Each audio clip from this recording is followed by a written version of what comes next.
అందరికీ place lord. నేను ఇప్పుడు వాక్య సందేశాన్ని చెప్తున్నా. 127 కీర్తన 1 నుంచి 5 వరకు చెప్తున్నా. యెహోవా ఇల్లు కట్టించిన యెడల దాని కట్టువారి ప్రయాసము వ్యర్థమే. 1వ వచనం. ఇప్పుడు నా ఇల్లు నేను కట్టుకుంటా.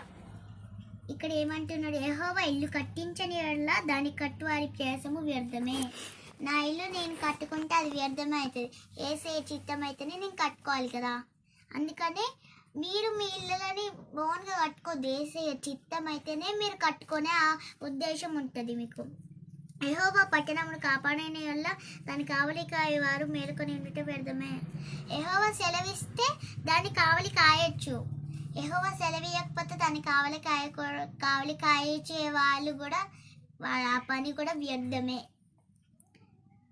మీరు వేకువనే లేచి చాలా రాత్రి అయిన తరువాత పండుకొనుచు కష్టాజీతమైన ఆహారం తినుచుండుట వ్యర్థమే. మీరు తొందరగానే లేచి కష్టాజీతమైన ఆహారం తినుచు అది కూడా వ్యర్థమే. కష్టాజీతమైన ఆహారం తినుచుండుట వ్యర్థమే అని అంటున్నాడు దేవుడు. అందుకనే మీరు వేకువనే లేచి చాలా రాత్రి అయిన తర్వాత పండుకొనుచు కష్టాజీతమైన ఆహారం తినుచుండుట వ్యర్థమే. తన ప్రియులు నిద్రించుచుండగా ఆయన వారికి ఇచ్చుచున్నాడు.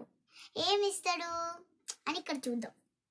కుమారులు యెహోవా అనుగ్రహించు స్వాస్థ్యము, గర్భఫలము ఆయన ఇచ్చు బహుమానమే. కుమారులు యెహోవా ఇచ్చు అనుగ్రహం అంట, గర్భఫలము ఆయన ఇచ్చు బహుమానం అంట. అందుకని మీరు ప్రేయర్ చేసుకుంటే మీకు గర్భఫలాలు అనుగ్రహాలు వస్తాయి. యవన కాలమందు పుట్టిన కుమారులు బలవంతుని చేతిలోని బాణముల వంటివారు. యవన దశలోనే పుట్టిన వారంట బలవంతుని చేతిలో బాణముల వంటివారంట. వారితో తన అంబుల పొది నింపుకొనిన వాడు ధన్యుడు. వారితో తన అంబుల పొది నింపుకొనిన వాడు ధన్యుడు.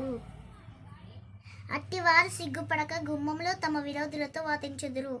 మీరెప్పుడు అన్నా మీరు గుమ్మంలో నిలబడి ఇతరులతో తిట్టద్దు, మాట్లాడద్దు. అట్టివాడు సిగ్గుపడక గుమ్మంలో తమ విరోధులతో వాదించుదురు అంటాడు దేవుడు.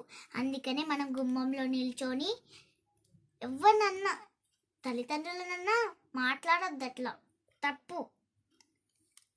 ఇది నేను ఈరోజు చెప్పాల్సిన సందేశం. బాయ్. Place lord. బాయ్.